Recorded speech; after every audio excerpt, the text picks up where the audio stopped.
Good morning, children. I hope you all are fit and fine. Open your computer, IT Matrix book.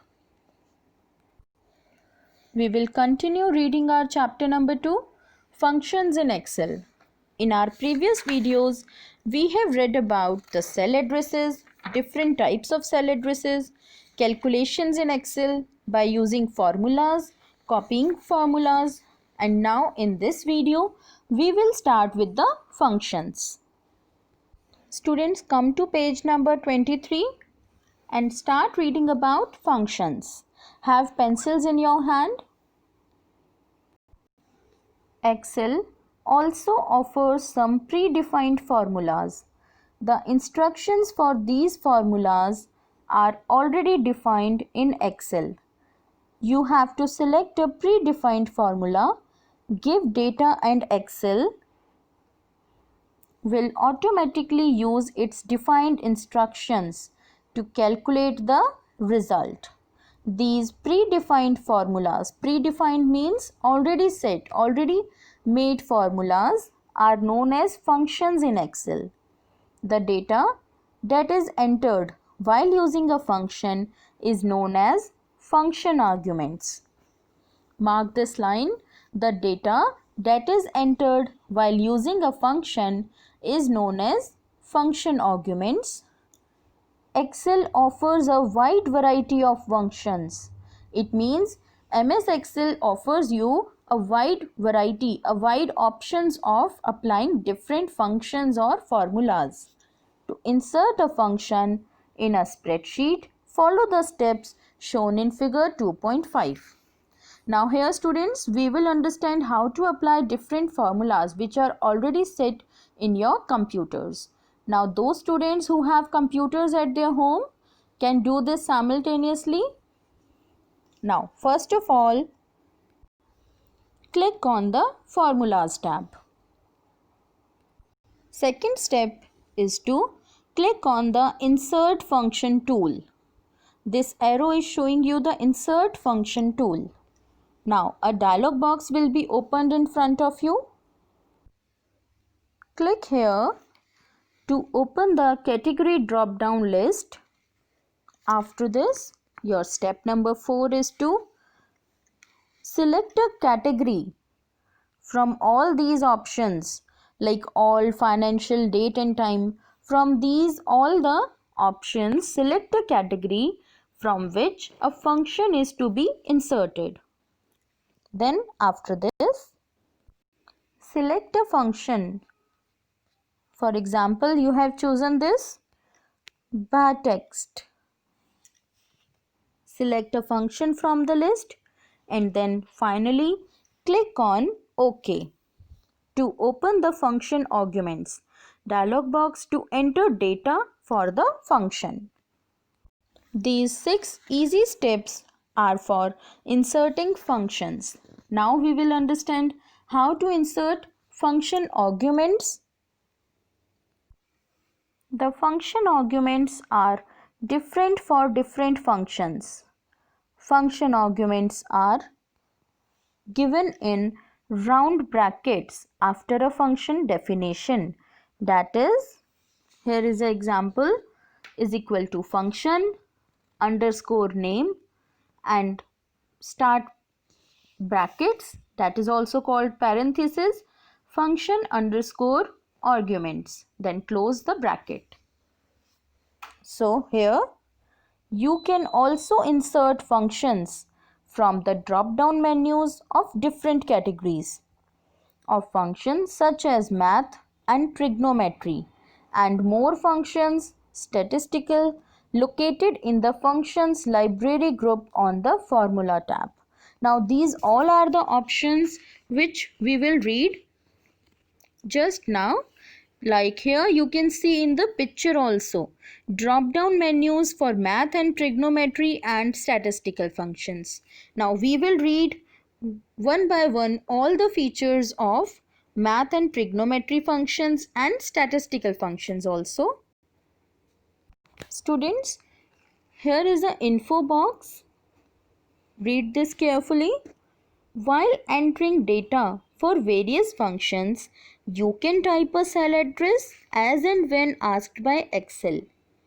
Alternatively, you can also click on the cell to enter the cell address automatically in the dialog box. To enter a range of cells, click on the first cell and without releasing the mouse button, drag to the last cell. Excel will select all the cells in the range. It means if you have to select A1 to A20, you have to click on first cell, that is A1, and after this, without releasing your mouse button, you can directly click on A20. All the cells between A1 to A20 will get selected. You need not to select all the cells one by one. Now, let's start reading about maths and trigonometry functions. First one is sum. It is used to add a set of numbers or a series of cells. Now here our function is equal to sum, number 1, comma, number 2 and so on. Now our function argument, that is our numbers, will be a number, cell address or cell range can be entered. Now we will understand it with the help of an example. Now here you can see some inputs and outputs also. Like if you give the input to a computer is equal to sum,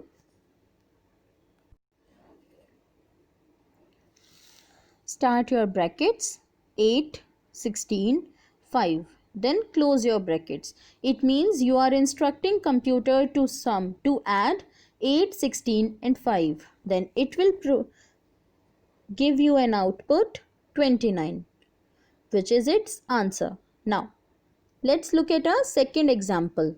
If you give an input is equal to sum C1 D2 E8, then the output will be the data in cells C1, D2 and E8 will be added. Whatever the value will be there in the cells of C1, D2 and E8, your computer will add all these three numbers and gives you the output. Then look at the third example. If you give an input is equal to sum, start your brackets A1 colon A7, close your brackets. Then the output will be all the data in cells A1 to A7 will be added. Now this you can see here in the picture also.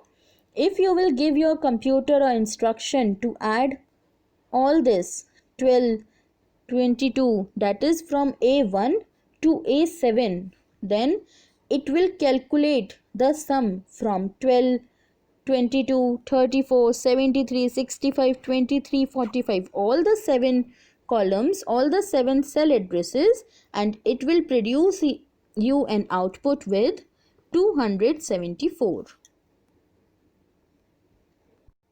You all can try it for yourself and check whether this same output comes to you or not. Now, second one is product. Under maths and trigonometry functions, now we will read about product. It is used to multiply all the given numbers. Product is meant by to multiply all the given numbers. Function is equal to product. Then in brackets, you have to mention number 1, number 2 and so on. Your function arguments will be your numbers. A number, cell address or cell range can be entered. Now, understand it with the help of some examples. Firstly, you will give an input, product. Now, in the bracket 463, your computer will give you an output 72. It will multiply all the three numbers, 4 multiplied by 6 multiplied by 3. Now, if you give an input is equal to product D2 I4 J1, then the output will be the data in the cells D2 I4 and J1 will be multiplied. Then next one is equal to product B4 colon B8. Means your output will be all the data in cells B4 to B8 will be multiplied. It means the computer will multiply all the data cells between B4 to B8 and gives you the desired output. I hope this product is also clear to you all.